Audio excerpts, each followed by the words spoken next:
যেসব ছাত্রছাত্রী 2026-এ মাধ্যমিক দিতে চলেছ তাদের সিলেকশন টেস্ট নভেম্বরের ফার্স্ট উইক থেকে শুরু হতে চলেছে।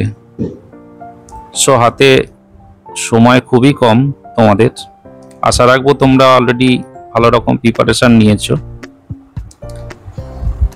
যেসব ছাত্রছাত্রী একটু দুর্বল তাদের কথা ভেবে আমি এখানে 2023-এর মাধ্যমিকের ভৌতবিজ্ঞান প্রশ্ন এবং 2024-এর মাধ্যমিকের ভৌতবিজ্ঞান প্রশ্ন এবং কিছু ছোট প্রশ্নের সমাধান দিয়েছি। মাঝখানে 2025 সাল বেরিয়ে গেল, তোমরা মাধ্যমিক দেবে 2026-এ। সুতরাং 2023 এবং 2024-এর প্রশ্ন থেকে 2026-এ কিছু প্রশ্ন কমন আসতেই পারে। তাই বলবো এই প্রশ্নগুলো তোমরা খাতায় ভালো করে লিখে নাও এবং প্রত্যেকটা প্রশ্নের উত্তর রেডি করো।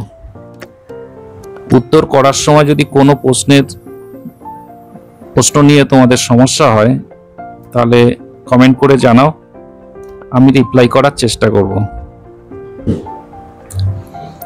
এছাড়াও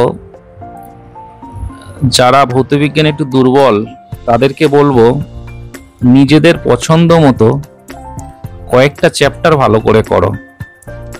কারণ তোমরা জানো যে মাধ্যমিকে এখন ছোট প্রশ্ন বেশি আসে এবং সমস্ত বই খুঁটিয়ে না পড়লে সব প্রশ্নের আনসার করা যায় না। তো যারা একটু অল্প নাম্বার পেয়ে অন্তত পাসটা করতে চাইছো তাদেরকে বলবো কয়েকটা চ্যাপ্টার তোমরা বেছে নিয়ে সেগুলো ভালো করে পড়ো। এছাড়া আমি এই চ্যানেলে অঙ্কের ভিডিও দিই, তোমরা জানো। তো আমি অঙ্কের একটা সাজেশন করেছি এবং সেই সাজেশনটা এই ভিডিওর ডেসক্রিপশানে তোমরা লিঙ্ক পাবে, তোমরা চাইলে দেখতে পারো। অঙ্কের সাজেশনটা খুবই ভালো সাজেশন, টেস্টে তোমরা কমন পাবে এবং মাধ্যমিকেও কমন পাবে।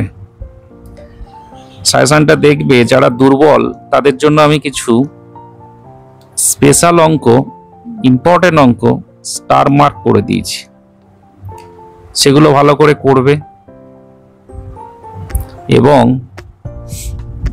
জ্যামিতি পাঠ আর রাশি বিজ্ঞান এই দুটো পাঠ ভালো করে করবে। তাহলে অঙ্কে পাস করা নিয়ে তোমাদের কোনো চিন্তা থাকবে না।